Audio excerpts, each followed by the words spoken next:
Hello students. एक बार फिर से स्वागत है आप सभी का आपके अपने YouTube प्लेटफॉर्म एके मैथ्स बिहार में। तो छात्रों, जैसे कि आप लोग सबको पता होगा कि हम लोग अभी पढ़ रहे हैं क्लास 11 का 6 चैप्टर रैखिक असमीकाएं। इसमें हम लोग इंट्रोडक्शन कर चुके हैं। ऑलरेडी पहले से 2 क्लास हो चुका है, आज ये तीसरा क्लास है। हम लोग शुरू कर चुके हैं प्रश्नावली 6.1 और उसमें हम लोग लगभग 21 सवाल तक शायद पिछले क्लास में हम लोग किए थे। आज फिर वहीं से शुरुआत करेंगे, क्वेश्चन नंबर 22 से स्टार्ट करते हैं। और मैं ये उम्मीद करता हूं, आशा करता हूं कि आप सब स्वस्थ होंगे, मस्त होंगे और अपनी तैयारी में व्यस्त होंगे। तो चलिए, ईश्वर से शुभकामना है और शुरुआत करते हैं आज की सेशन की। क्वेश्चन नंबर 22, प्रश्नावली 6.1। तो हमारा जो प्रश्नावली है वह है 6.1।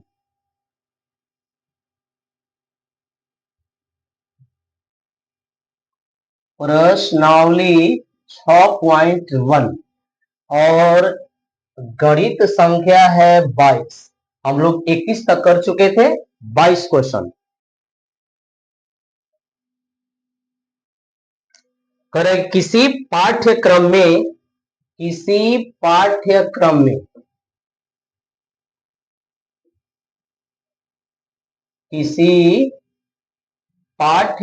में किसी पाठ्यक्रम में ग्रेड ए पाने के लिए ग्रेड ए पाने के लिए ग्रेड ए पाने के लिए एक व्यक्ति को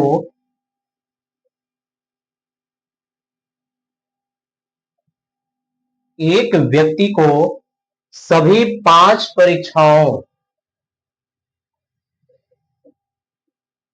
सभी 5 परीक्षाओं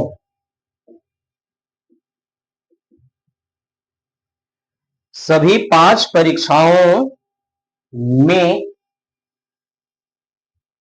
सभी 5 परीक्षाओं प्रत्येक 100 में से प्रत्येक 100 में से 5 परीक्षाओं में 90 अंक या 90 अंक या अधिक अंक का औसत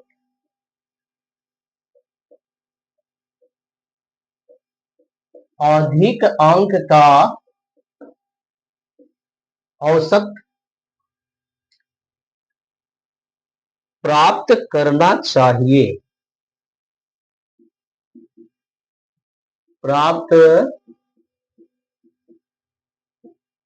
करना चाहिए। यदि सुनीता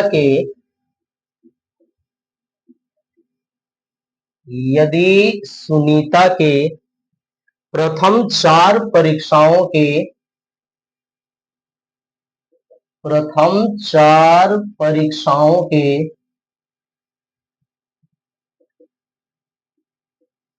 परीक्षाओं के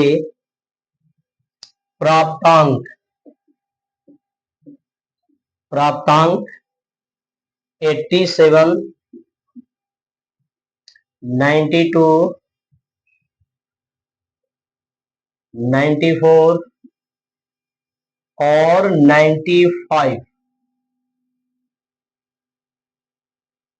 हो तो वह न्यूनतम अंक ज्ञात कीजिए। वह न्यूनतम अंक ज्ञात कीजिए जिसे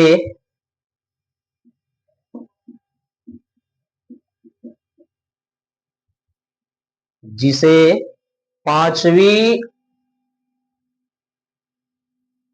परीक्षा में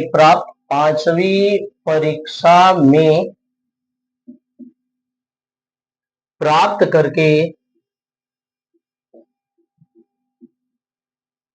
करके सुनीता सुनीता उस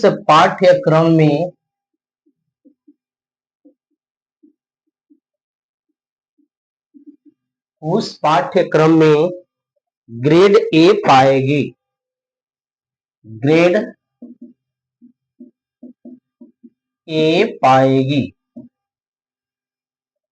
ग्रेड ए पाएगी। चलिए यही आपका प्रश्न है। प्रश्न थोड़ा लंबा है, आप लोग कोशिश करिएगा कि इतने देर तक के वीडियो को थोड़ा सा वेग से या ऐसे करके देख लीजिएगा। कह रहा है कि किसी पाठ्यक्रम में, प्रश्न को समझते हैं ध्यान से, ऐसे क्वेश्चन को ध्यान पूर्वक पढ़िए। आप पढ़ करके इसको ध्यान से पहले समझिए, तब इसका हम लोग हल पर पहुंचेंगे और धीरे धीरे इसको हल करेंगे। कह रहे हैं कि किसी पाठ्यक्रम में ग्रेड ए पाने के लिए, ए ग्रेड पाने के लिए एक व्यक्ति को सभी 5 परीक्षाओं में 90 अंक या इससे अधिक का औसत प्राप्त करना चाहिए। यदि सुनीता के प्रथम 4 परीक्षाओं के प्राप्तांक 87, 92, 94 एंड 95 हो, तो वह न्यूनतम अंक ज्ञात कीजिए जिसे 5वीं परीक्षा में प्राप्त करके सुनीता उस पाठ्यक्रम में ग्रेड ए पाएगी। तो चलिए देखते हैं, एक एग्जाम है और एग्जाम में ग्रेड ए पाने के लिए, कह रहा है कि 90 अंक या अधिक प्राप्त करना है। 90 अंक या 90 से अधिक प्राप्त करना है। और उसी एग्जाम में एक लड़की है सुनीता, वह 4 एग्जाम को देती है। 4 एग्जाम का उसका औसत प्राप्तांक, उसका प्रत्येक पेपर में इतना इतना प्राप्तांक है। फर्स्ट में इतना, सेकेंड, थर्ड और फोर्थ। तो सवाल में आपसे ये कह दिया है कि 5वीं जब वो परीक्षा देगी, तो 5वीं परीक्षा देने के बाद सुनीता को न्यूनतम कितना अंक आना चाहिए, वह 5वीं एग्जाम में कितना न्यूनतम अंक लाए कि उस सुनीता को ए ग्रेड मिल जाए। ए ग्रेड कहने का मतलब उसका न्यूनतम प्राप्तांक 90 हो जाए। कह रहा है कि 90 अंक या अधिक चाहिए, इसका मतलब कि न्यूनतम औसत प्राप्तांक 90 लाना होगा। तो चलिए सवाल को हल करते हैं। अब यहां लिखेंगे हम लोग हल करेंगे इसको। परीक्षा हो रहा है, पहली परीक्षा के लिए सुनीता का प्राप्तांक, यहां हम लिख दें सुनीता का प्राप्तांक। सुनीता का प्राप्तांक, तो प्राप्तांक जो है, पहली परीक्षा में सुनीता लाई है 87, दूसरी में वो लाई है 92, तीसरी एग्जाम में ला दी है वो 94 और चौथी परीक्षा में लाई है 95। तो आपसे पूछ रहा है कि 5वीं में कितना लाई है, तो 5वीं का न्यूनतम प्राप्तांक हम मान लेते हैं x है उसका। हम मान लिए कि 5वीं परीक्षा जब सुनीता देगी तो उसका न्यूनतम प्राप्तांक जो है वो x है। वो क्या है, x है। तो इसको हम लिख ले ऐसे, माना कि सुनीता का 5वीं परीक्षा का न्यूनतम प्राप्तांक x है। हमने मान लिया कि न्यूनतम उसका प्राप्तांक कितना है, x है। इसलिए जब यहां पर एवरेज का रूल लगाएंगे तो 5 वो एग्जाम दिए, 5 एग्जाम है, यानी कि 87 plus 92 plus 94 plus 95 plus x, 5 exam है, 1 2 3 4 5, 5 एग्जाम है। पांचों को जोड़ दीजिए, 5 का भाग करिए, निकल जाता है एवरेज। कह रहे कि जो एवरेज है वह 90 अंक का औसत होना चाहिए या इससे अधिक, यानी कि कम से कम 90 या 90 से होना चाहिए अधिक। तो ये मान जो है, ये जो औसत है वो कम से कम 90 है और नहीं तो 90 से ज्यादा है। अब इसको हम लोग हल करेंगे, इसको जोड़ लीजिए।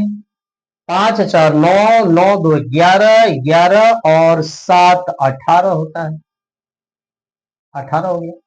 9 9 18, 9 3 27, 27 और यहाँ 8 35, 27 और 8 35, 35 और 1 36।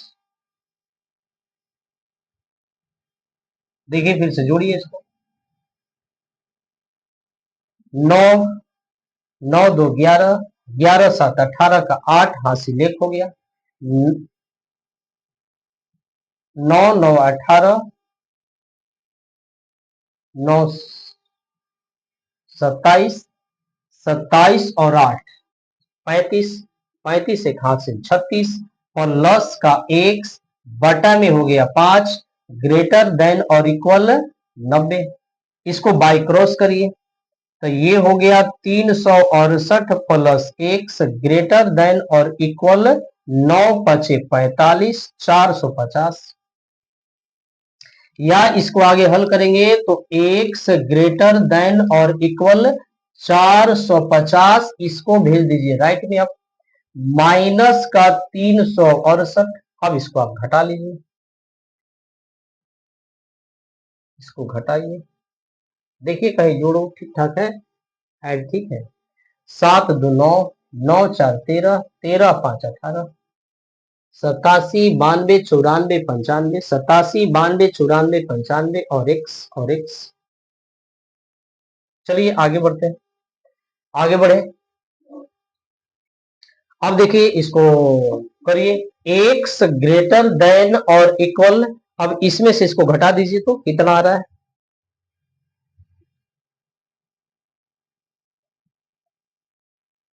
इसको घटाएंगे, डाउट लग रहा है मुझे। 5 4 9, 9 2 11, 11 और 7 18 के 8 हासिल होता है 1। 9 9 18, 9 3 27, 27 में 8 जोड़ दीजिए 35, 35 और 1 हासिल 36। सही तो लग रहा है, देखिएगा एक बार अपने स्तर से इसका सिंप्लीफिकेशन घटा दें इसको। जब इसको घटाएंगे तो यहां से आ जाएगा आपका कितना, 68 2 70, 70 32, 32 और 50 82, 82 आ रहा है। एक्स ग्रेटर देन और इक्वल 82, तो यहां पर यही हमारा हो जाएगा। कह रहे कि पांचवी परीक्षा में सुनीता का कम से कम कितना प्राप्तांक होना चाहिए, तो कम से कम वो कितना लाएगी, 82। अतः पांचवी परीक्षा में, पांचवी परीक्षा में सुनीता का न्यूनतम प्राप्तांक, जो न्यूनतम प्राप्तांक है वो 82 होना चाहिए, और यही हमारा है 23 नंबर, क्वेश्चन नंबर 23। करें कि 10 से कम, 10 से कम, 10 से कम क्रमागत, क्रमागत 10 से कम क्रमागत विषम संख्याओं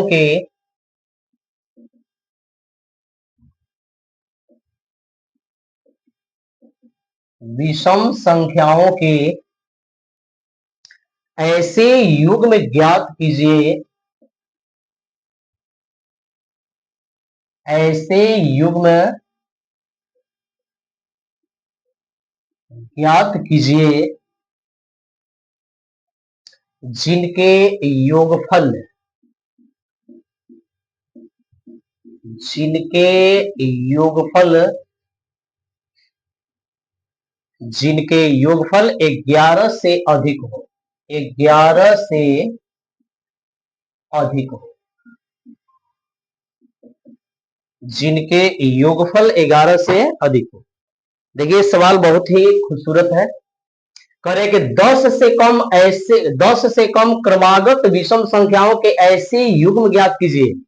हमें निकालना है कि 10 से कम, 10 से कम क्रमागत विषम संख्याओं के युग्म, यानी कि हमको क्रमागत विषम संख्याओं का पेयर, युग्म माने जोड़ा ज्ञात करनी है, और सबके सब क्रमागत संख्या जो है विषम वह 10 से कम होना चाहिए, जिनका योगफल 11 से अधिक हो, उनका योगफल कैसा हो, 11 से अधिक हो। तो चलिए थोड़ा सा यहां पर हम लोग एक चीज सीखते हैं, क्रमागत विषम संख्या। यहां पर 3-4 टाइप के क्वेश्चन आता है, हमेशा एग्जाम में ऐसे पूछते रहता है। एक तो आपसे ये पूछेगा क्रमागत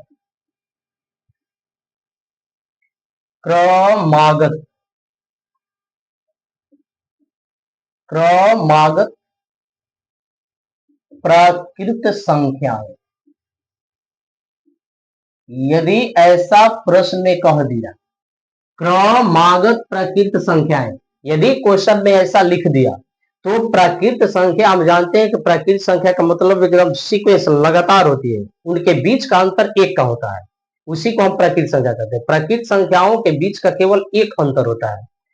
तो क्रमागत विषम संख्या कह दे तो क्रमागत विषम संख्या में मान लें कि इस तरह से यदि पहली संख्या x है तो दूसरी जो निश्चित रूप से होगी वह होगी x + 1, इसमें एक का अंतर होता है।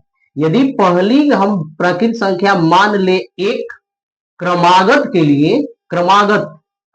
के लिए अगली विषम संख्या के लिए हमको एक जोड़ना होगा, तब जाकर दोनों संख्याएं लगातार बनेगी। क्रमागत प्राकृत संख्याएं ऐसे बनती है। एक सवाल आपसे पूछता है, एक प्रश्न पूछता है क्रमागत,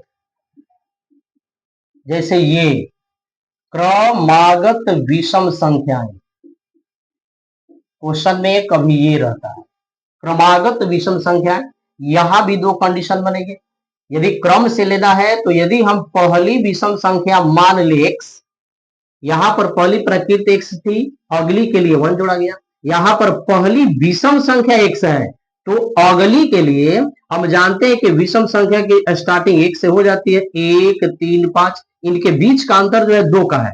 तो अगली के लिए हमको इसमें यानी कि दूसरी संख्या के लिए इसमें हमको 2 जोड़ देना है।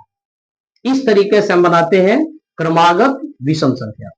एक और आ सकता है जैसे क्रमागत सम संख्याएं, क्रमागत सम संख्याएं, इसमें भी दो केस।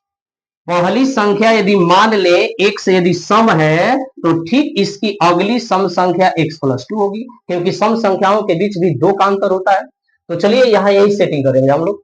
कह रहे हैं कि 10 से कम क्रमागत विषम संख्याओं के ऐसे युग में तो हम यहां लिखेंगे हल, और हम मान लेंगे माना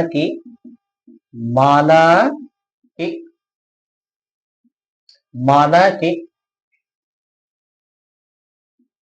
दो क्रमागत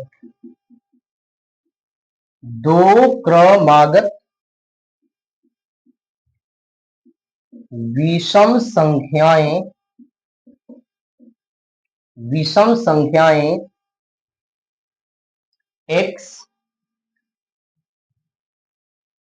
x तथा दो क्रमागत विषम संख्याएं x तथा x + 2 है, x तथा x + 2 है। पहली हमने विषम संख्या मान लिया x, तो दूसरी होगी x + 2।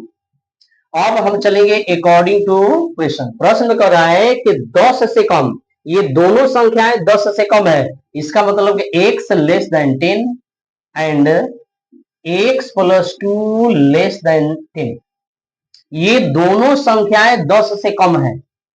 तो ऐसी परिस्थिति में ये तो x 10 से कम है, यदि यहां हम x निकालें तो देखें कि क्या ये 10 से कम है, तो यहां भी वही कंडीशन बनेगा, x < 10, 2 को भेज दीजिए उधर, -2 या x < 8।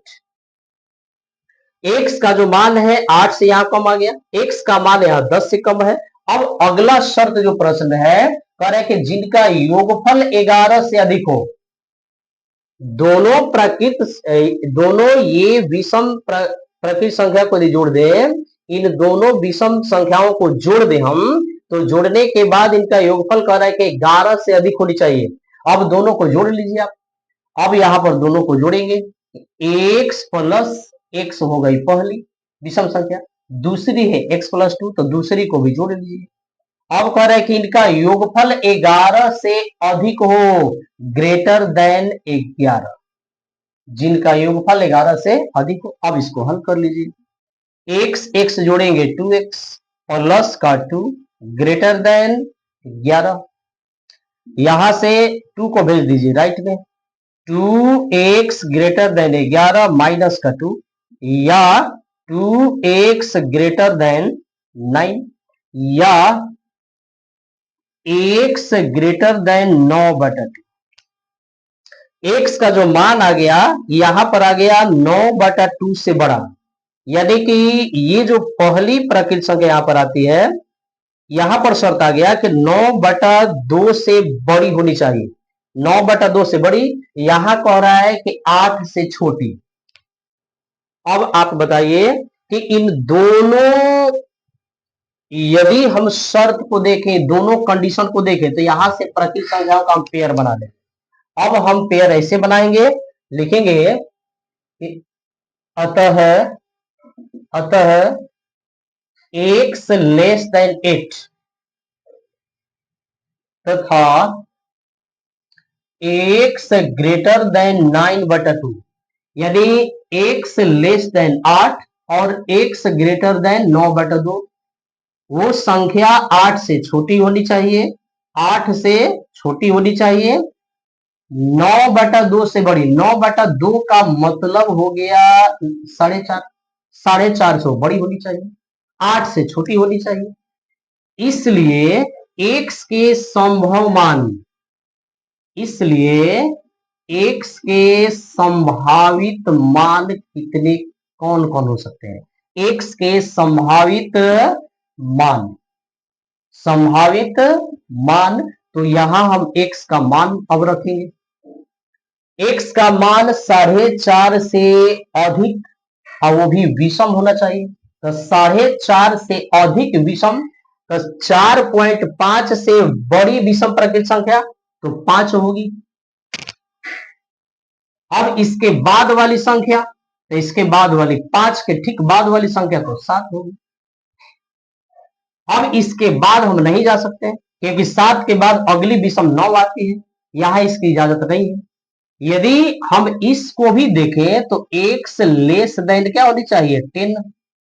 तो यदि हम यहां पर 9 ले लें, मान लीजिए कि 9 ले लें, तो ये तो x का मान है, लेकिन जब इसका हम पेयर निकालेंगे दूसरी संख्या, तो 9 प्लस 2 ये 11 हो जाएगा, और ये 11 हमारे इस क्वेश्चन के शर्त के विरुद्ध हो जाएगा, क्योंकि यहां पर प्रश्न कह दिया है कि 10 से कम क्रमागत विषम संख्या है, तो जो आप 9 लेकर पेयर बनाइएगा तो अगली संख्या 11 हो जाएगी, और उसमें 11 नहीं चाहिए, प्रत्येक संख्या 10 से छोटी होनी चाहिए, इसलिए हम 9 यहां पर नहीं रखेंगे। तो यहां x के दो मान आए, एक तो आया 5 और अगला 7। अब इसलिए जब x का मान 5 है, वैसी परिस्थिति में दूसरी संख्या क्या आएगी, तो दूसरी आ जाएगी 5 प्लस 2, यानी कि ये 7 होगी, 5 प्लस 2 ये हो गया, इसके बाद 7 प्लस 2, मतलब ये हो गया 7 और ये हो गया 9, तो हमारा पेयर ये बन जाता है, पेयर ये बना 5 7 7 9, इससे ज्यादा पेयर नहीं बनेगा। दो पेयर बना हमारे पास, 5 7 7 9, यही पेयर बना। अब इसमें शर्त देखिए, प्रत्येक 10 से कम है, 5 10 से कम है, 7 10 से कम है, 7 10 से कम है, 9 10 से कम है, करें कि दोनों का योगफल 11 से अधिक होना चाहिए। 5 और 7 को जोड़िए 12, 11 से ज्यादा है, 7 प्लस 9 13, 11 से ज्यादा है, 7 प्लस 9 16 होता है, सॉरी 16 होता है, ये भी 11 से अधिक है। अतः यहां पर हम लिखेंगे, अतः विषम प्राकृत संख्याओं का युग्म, विषम संख्याओं का युग्म, विषम संख्याओं का युग्म, विषम संख्याओं का युग्म, तो जो हमारा युग्म बना वह बन गया 5 7 का, और एक बन गया 7 9 का, और यही हमारा फाइनली आंसर होता है। यही आंसर हो गया। तो इस तरीके से सवाल को हल करेंगे। ये भी बात आप लोग याद रखिएगा, ये चीजें शायद हालांकि 8 क्लास में पढ़नी है। 8 क्लास में प्रकृत संख्या, विषम प्रकृत संख्या, सम प्रकृत संख्या, सारा डिटेल वहां पर पढ़ना है। तो यदि आप 8 क्लास से बढ़िया से पढ़े होंगे, ये चीजें याद होंगी कुछ कुछ, तो आपको ये भली बात याद भी होगी कैसे इसको हैंडल किया जाता है। चलिए इसका आप लोग स्क्रीनशॉट ले सकते हैं।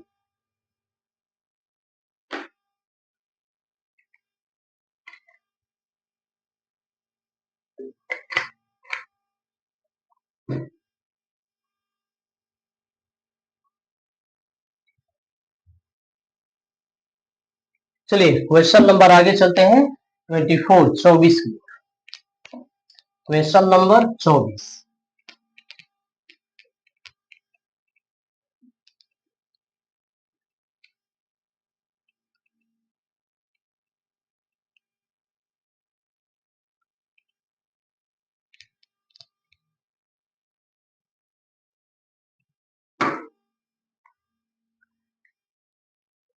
कह रहे हैं 24 में 24 नंबर क्वेश्चन लिखा है कि क्रमागत सम संख्याओं, ये तो आप होमवर्क कर सकते हैं।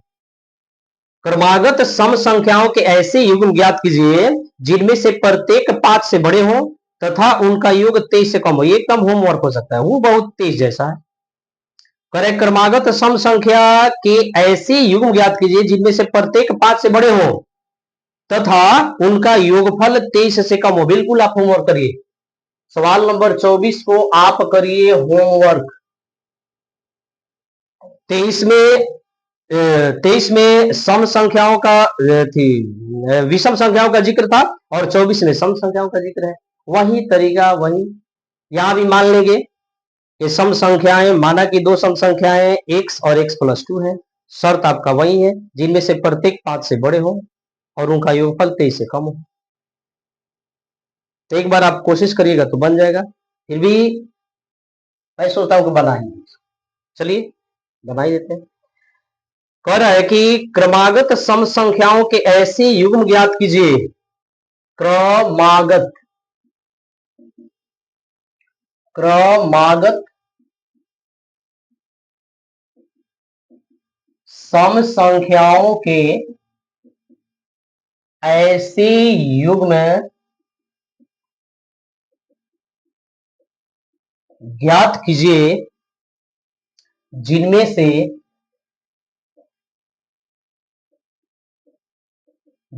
से प्रत्येक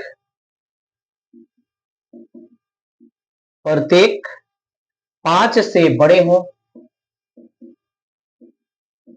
5 से बड़े हो तथा उनका योगफल तथा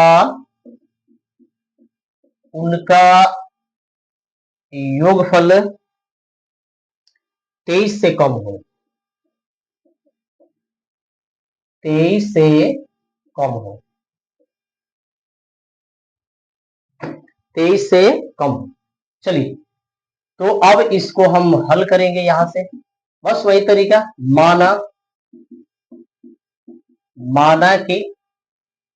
माना कि करेंगे क्रमागत सम संख्या, माना कि दो क्रमागत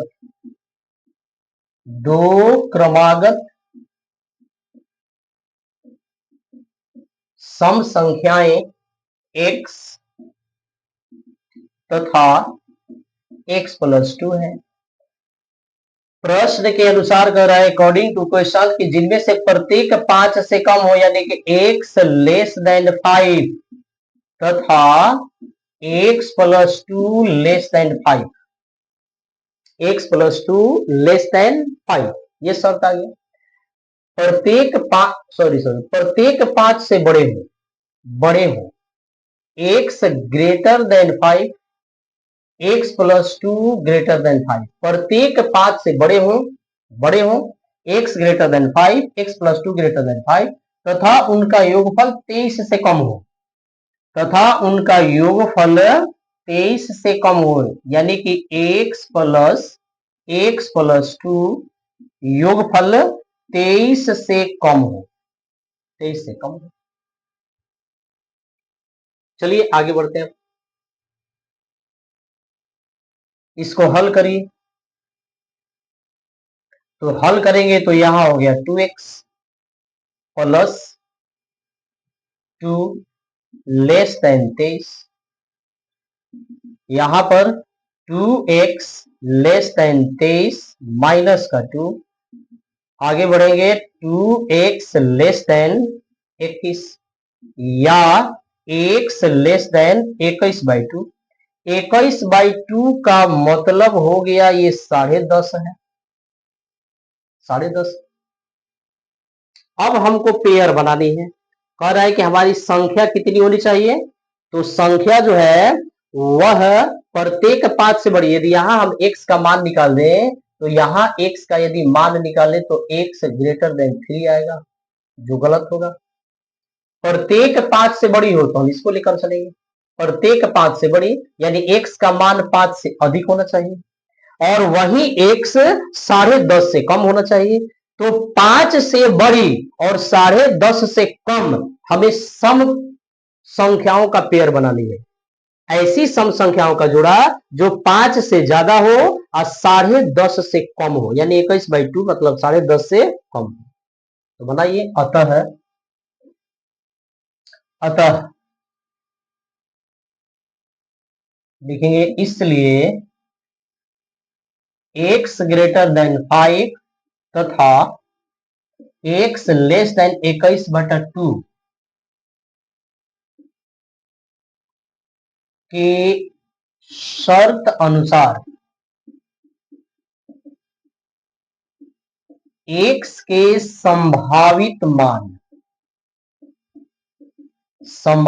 मान, तो x का मान क्या क्या आ सकता है, 5 से बड़ी सम संख्या, तो 5 से बड़ी सम संख्या 6, और ठीक इसके आगे बढ़ेंगे तो 8, और आगे बढ़िए तो 10 भी आ सकता है, 10 भी आएगा, क्योंकि हमें जाना है 10.5 से कम, तो 10.5 से कम 10, 10.5 से यानी 10.5 से 10 कम है, और ये तीनों के तीनों सम संख्या है।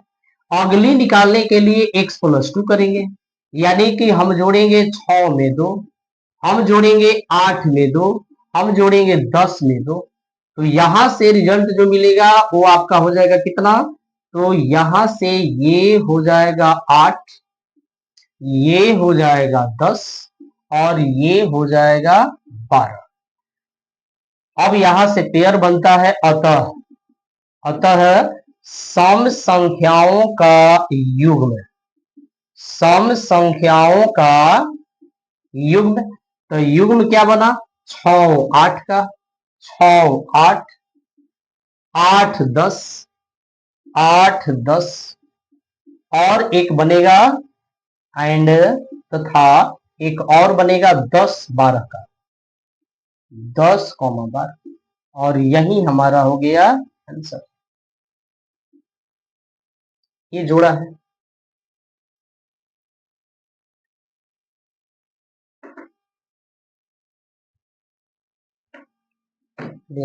हैंकी दीजिए रंजन, हैंकी।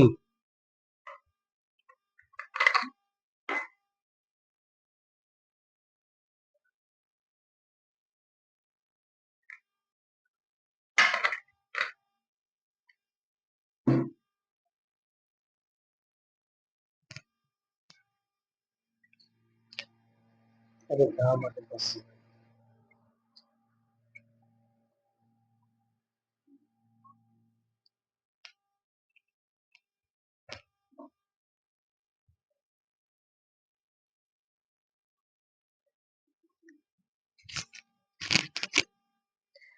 चलिए आगे बढ़ते हैं, क्वेश्चन नंबर 25।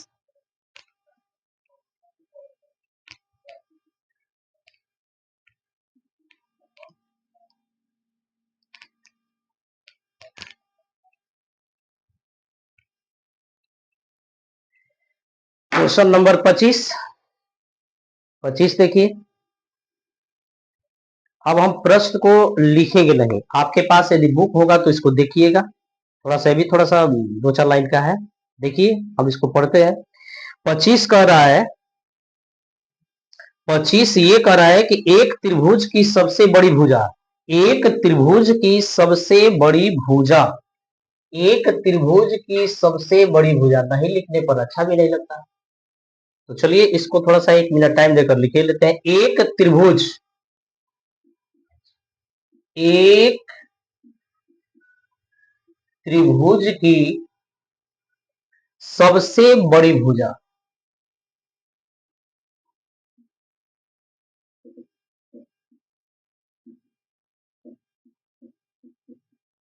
सबसे बड़ी भुजा सबसे छोटी भुजा की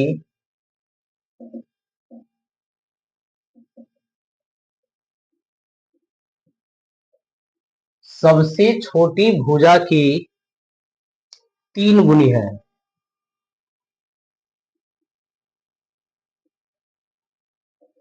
तीन गुनी है तथा त्रिभुज की तीसरी भुजा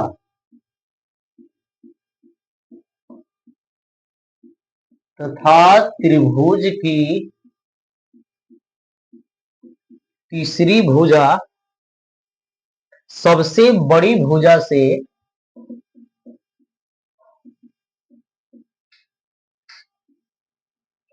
सबसे बड़ी भुजा से 2 सेंटीमीटर कम है, 2 सेंटीमीटर कम है। तीसरी भुजा की न्यूनतम लंबाई ज्ञात कीजिए। तीसरी भुजा की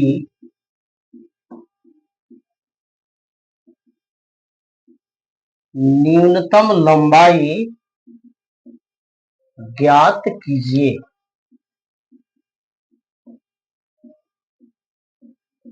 ज्ञात कीजिए जबकि त्रिभुज का परिमाप न्यूनतम 61 सेंटीमीटर है। जबकि जबकि त्रिभुज का परिमाप न्यूनतम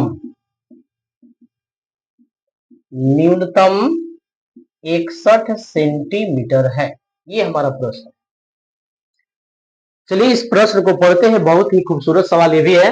कह रहे हैं कि एक त्रिभुज की सबसे बड़ी भुजा सबसे छोटी भुजा की 3 गुनी है तथा त्रिभुज की तीसरी भुजा सबसे बड़ी भुजा से 2 सेंटीमीटर कम है, तो तीसरी भुजा की न्यूनतम लंबाई ज्ञात कीजिए जबकि त्रिभुज का परिमाप न्यूनतम 61 सेंटीमीटर है। एक त्रिभुज की सबसे बड़ी भुजा छोटी भुजा की 3 गुनी है। बड़ी भुजा छोटी भुजा की 3 गुनी है, छोटी भुजा जितनी है उसका 3 गुना बड़ी भुजा है। फिर कह रहे हैं कि अब एक और भुजा बच गई है, तीसरी भुजा, तो जो तीसरी भुजा की लंबाई है, तीसरी भुजा की लंबाई है सबसे बड़ी भुजा से 2 सेंटीमीटर कम है। इसका अर्थ यह हुआ कि इस त्रिभुज की तीनों भुजाएं अलग अलग है, और जिस त्रिभुज की तीनों भुजाएं अलग हो उसको हम विषम बाहु त्रिभुज कहते हैं। तो पहले हम ऐसा करते हैं कि इसके हल में एक हम आकृति बनाते हैं, एक त्रिभुज का आकृति। देखिए हमको एक विषम बाहु त्रिभुज चाहिए।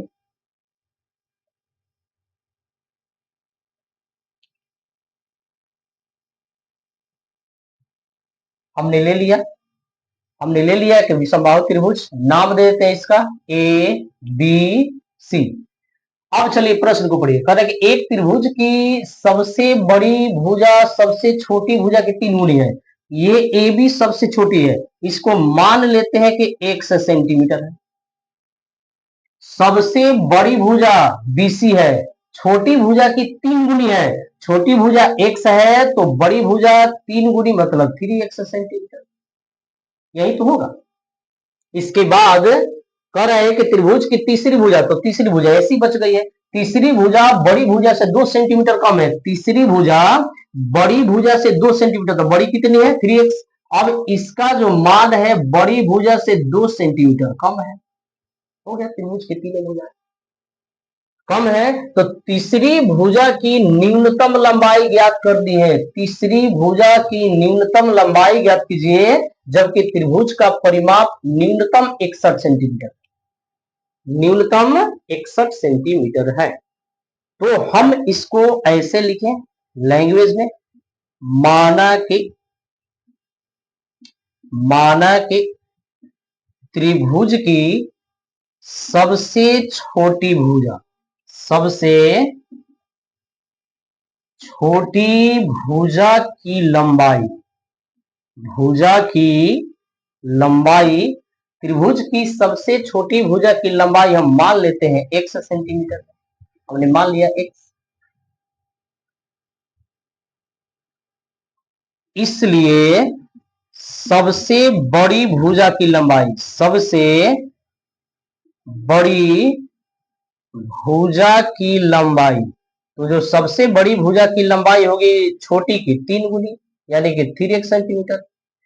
तीसरी भुजा की जो लंबाई है, तीसरी भुजा की लंबाई, तीसरी भुजा की लंबाई सबसे बड़ी भुजा से 2 सेंटीमीटर कम है, तो हमने 2 कम कर दिया। अब चलिए आगे बढ़ते हैं। अब प्रश्न में कह दिया है कि तीसरी भुजा की न्यूनतम लंबाई ज्ञात करनी है, न्यूनतम चाहिए, जबकि त्रिभुज का परिमाप न्यूनतम 61 सेंटीमीटर हो। यहां लिखेंगे अकॉर्डिंग टू क्वेश्चन। कह रहे कि त्रिभुज का परिमाप 61 सेंटीमीटर हो, परिमाप किसी भी ट्रायंगल का परिमाप निकालना हो, किसी भी त्रिभुज का परिमाप निकालना हो तो उसकी तीनों भुजा को जोड़ दीजिए। चतुर्भुज में भी यही होता है, यदि उसका परिमाप निकालना हो तो भुजा को जोड़ दीजिए। बस मोटा मोटी याद रखिए, किसी भी बहुभुज का परिमाप निकालना हो, चाहे वो कोई सा भी बहुभुज हो, उसकी सभी भुजाओं को यदि हम जोड़ देंगे तो उसका परिमाप बन जाता है। तो यहाँ पर त्रिभुज के से चलते हैं, अकॉर्डिंग टू क्वेश्चन करेंगे त्रिभुज का परिमाप न्यूनतम 61 सेंटीमीटर। यहां पर लिखेंगे त्रिभुज का परिमाप, जो त्रिभुज का परिमाप दिया है न्यूनतम 61 centimetre, minimum 61 centimetre, minimum greater than और इक्वल 61 सेंटीमीटर। याद करिए, हम आपको बताए थे कि जहां भी मिनिमम कह दे, न्यूनतम कह दे, न्यूनतम के लिए हम ग्रेटर देन और इक्वल का यूज कर देते हैं, और अधिकतम के लिए लेस देन और इक्वल का यूज करते हैं साइन। यहाँ पर हम लिखे थे, ये बता चुके हैं इंट्रोडक्शन में। तो त्रिभुज का जो परिमाप है कम से कम न्यूनतम 61 सेंटीमीटर है। अब आप त्रिभुज का परिमाप, परिमाप का मतलब तीनों भुजा को जोड़ दीजिए, तीनों भुजा को जोड़िए, यानी कि a b plus b c plus a c और ग्रेटर देन और इक्वल 61, जोड़ दीजिए इसको। ए बी का मान x, बी सी का मान 3x, ए सी का मान 3x माइनस 2 ग्रेटर देन और इक्वल 61। अब यहां से 3 और 3 जोड़ दीजिए, 6, 6 में से 1 घटा दीजिए, 3 3 6, 6 में से 1 घटा दीजिए, 5x माइनस का 2 ग्रेटर देन और इक्वल 61। इस 2 को भेज दीजिए उधर, 2 को भेज दीजिए उधर। तो जब 2 उधर जाएगा तो 5x ग्रेटर देन और इक्वल 61 प्लस 2 हो जाएगा, यानी कि हो 3 और 3 6 और 1 7 होगा, ये 7x होगा, ये 7x है और ये 7x है। 3 3 6 6 और 1 7, इस तरीके से ग्रेटर देन और इक्वल जोड़ेंगे तो ये 63 हो जाता है। इसे काट देंगे 9 से, 9 7 63। x का जो मान है वह बड़ा या बराबर है 9 के। x इस त्रिभुज की सबसे छोटी भुजा है, और छोटी भुजा का जो मान है या तो 9 के बराबर है, नहीं तो 9 से अधिक है। इसका मतलब कि इस त्रिभुज की सबसे छोटी जो भुजा है वो न्यूनतम न्यूनतम 9 सेंटीमीटर है, न्यूनतम 9 सेंटीमीटर है। तो यदि प्रश्न कर रहा है कि तीसरी भुजा की न्यूनतम लंबाई, यदि इस तीसरी भुजा की न्यूनतम लंबाई आपको चाहिए, तो वैसी परिस्थिति में छोटी भुजा की न्यूनतम लंबाई ही आपको रखनी होगी। यानी x का जो मान है 9 ही रखना होगा, क्योंकि छोटी भुजा की लंबाई न्यूनतम 9 है और नहीं तो 9 से ज्यादा होगा। अब यहां लिखेंगे, यहां पर लिखेंगे अतः छोटी भुजा की छोटी भुजा की न्यूनतम लंबाई, न्यूनतम लंबाई है 9 सेंटीमीटर, इसलिए तीसरी भुजा की तीसरी भुजा की तीसरी भुजा की न्यूनतम लंबाई इक्वल 3x-2 3x-2 3 गुना 9-2 9 या 27 में से 2 माइनस करिए, यानी कि 25 सेंटीमीटर, और यही हमारा होता है फाइनल रिजल्ट। तो इस तरीके से कंप्लीट होता है आपका क्वेश्चन नंबर 25, और इस एक्सरसाइज का लास्ट सवाल है 26 नंबर। तो चलिए जल्दी से इसका स्क्रीनशॉट लीजिए, चलते हैं क्वेश्चन नंबर 26 की ओर। नंबर 26,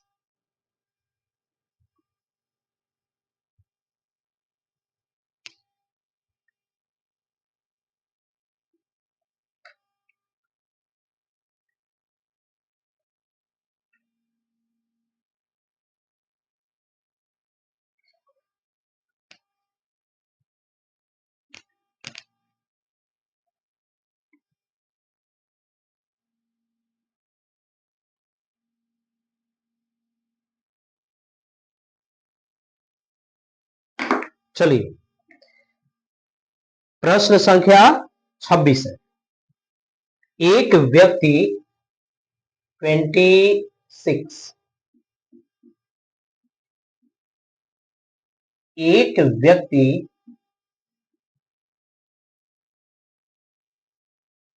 91 सेंटीमीटर लंबे 91 सेंटीमीटर लंबे बोर्ड में से 3 लंबाइयां काटना चाहता है। 3 लंबाइयां काटना चाहता है। 3 लंबाइयां काटना चाहता है। 3 लंबाइयां काटना चाहता है। दूसरी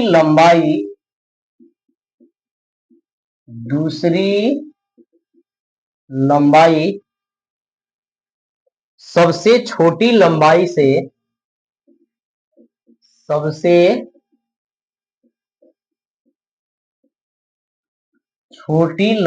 से 3 सेंटीमीटर अधिक 3 सेंटीमीटर अधिक 3 सेंटीमीटर अधिक, और तीसरी लंबाई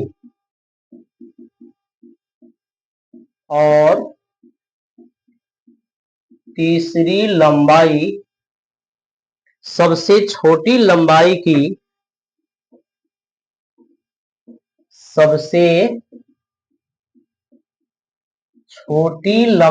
की दुगुनी है। दुगुनी है। सबसे छोटे बोर्ड की सबसे छोटे बोर्ड की संभावित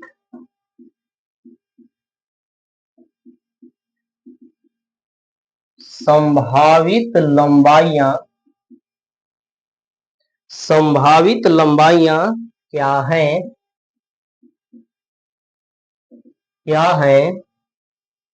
यदि तीसरा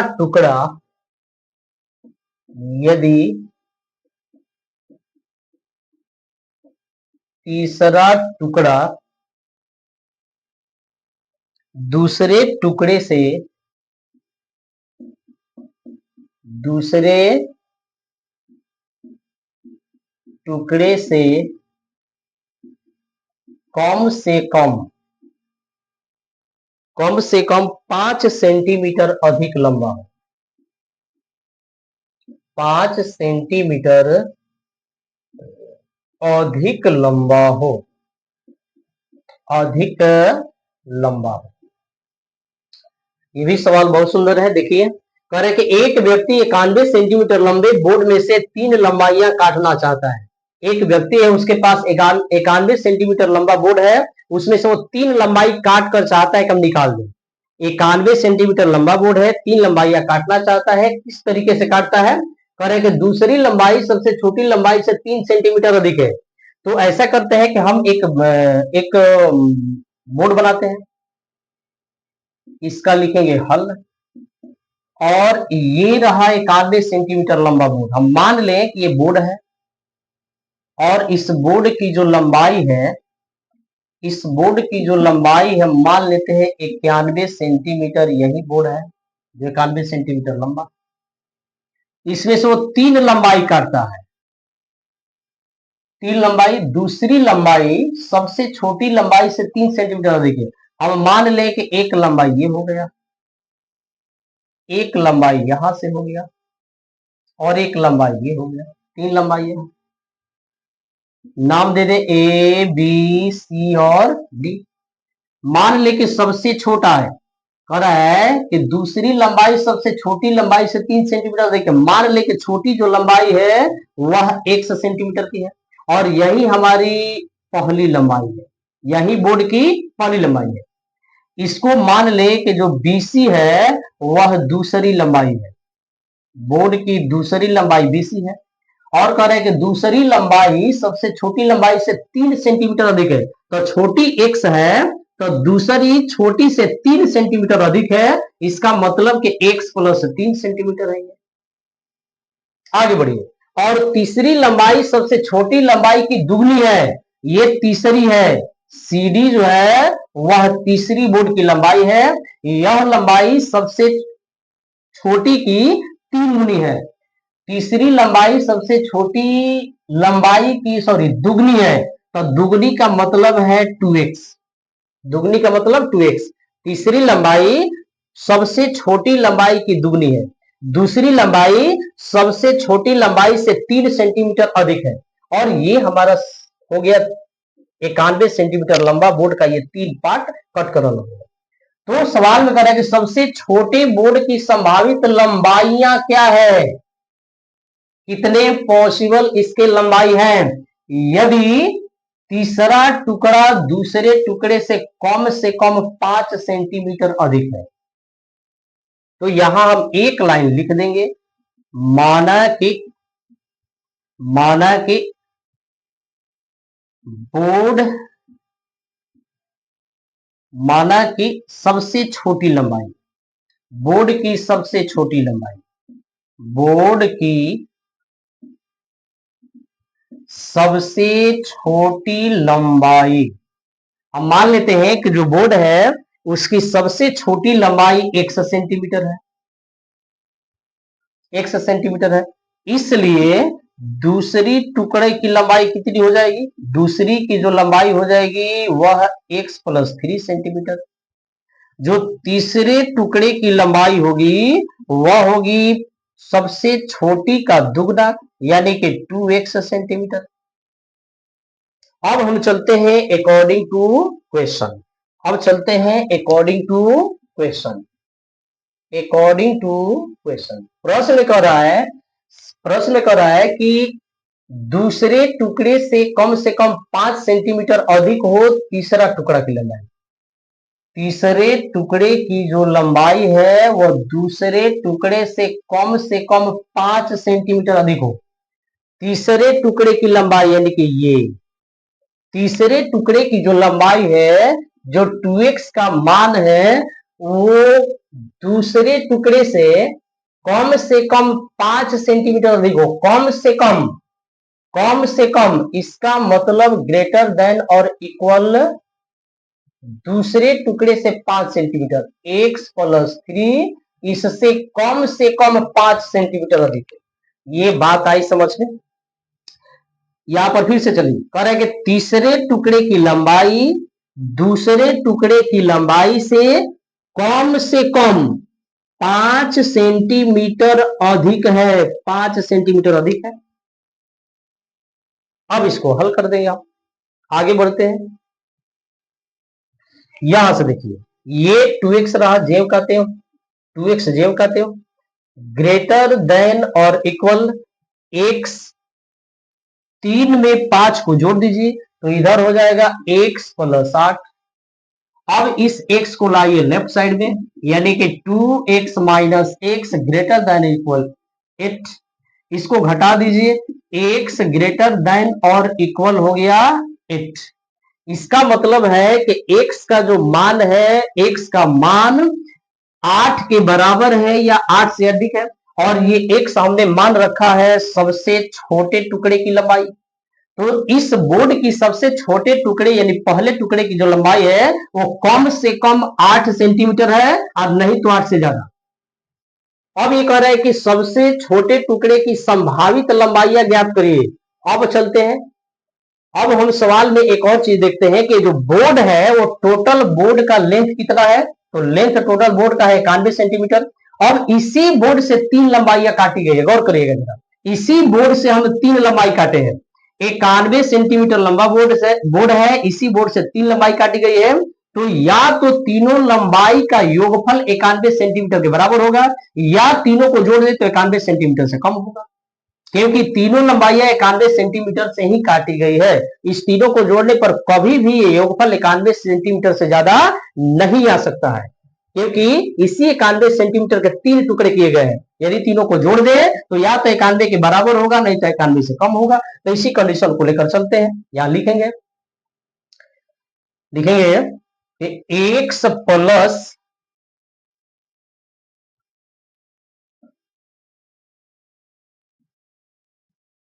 अब तीनों टुकड़े की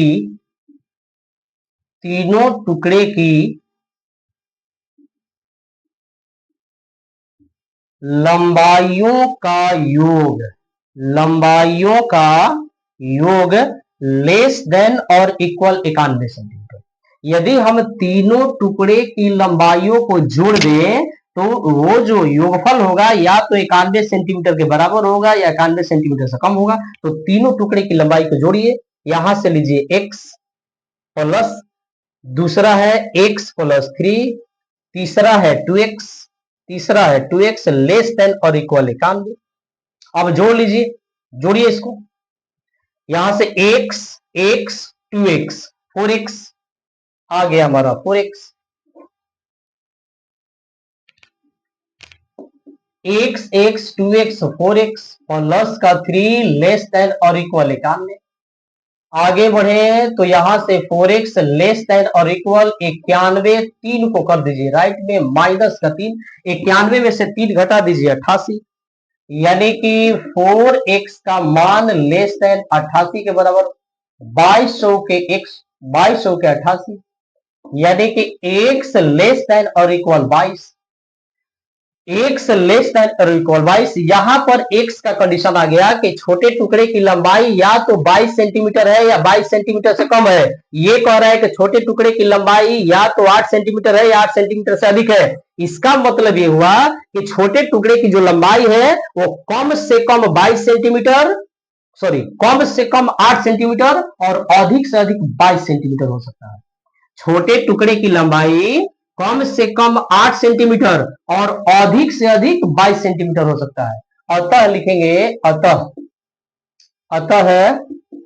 छोटे टुकड़े की संभावित लंबाइयां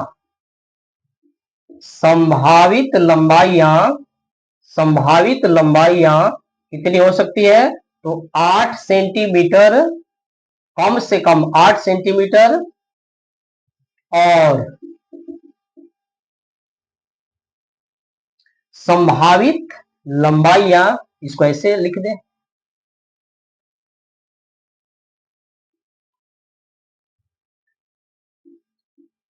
8 सेंटीमीटर तथा 22 सेंटीमीटर तक हो सकती है, तक हो सकती है। यही हमारा हो गया आंसर। यानी कि छोटे टुकड़े की लंबाई कम से कम 8 सेंटीमीटर या अधिक से अधिक 22 सेंटीमीटर की ये लंबाई हो सकती है। तो ये आपका कंप्लीट होता है पूरी तरह से एक्सरसाइज 6.1। अब आप इसका एक स्क्रीनशॉट ले लीजिए। यहां से हम लोगों का कंप्लीट हुआ प्रश्नावली 6.1।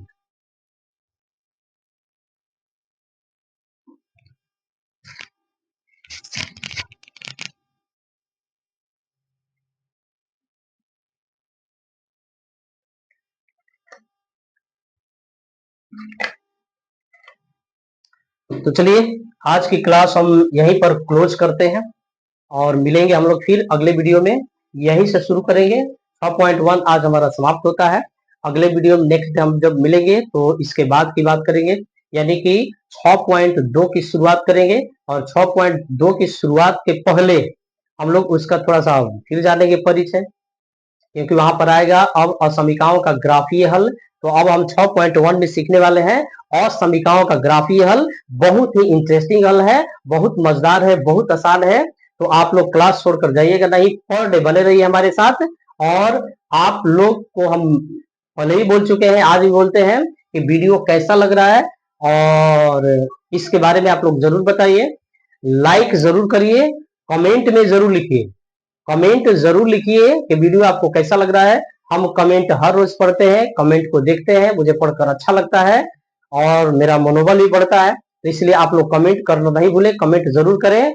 और आप लोग यदि हमारे चैनल पर नए जुड़े हैं तो चैनल को सब्सक्राइब करें, बेल आइकन को प्रेस करें ताकि अगले वीडियो का नोटिफिकेशन आप तक सबसे पहले पहुंचे। तो चलिए आज के लिए बस यही क्लास को हम स्टॉप करते हैं। तब तक आप लोग अपना ख्याल रखिए और पढ़ाई को जारी रखिए। बस मिलते हैं अगले वीडियो में, तब तक के लिए गुड बाय, जय हिंद।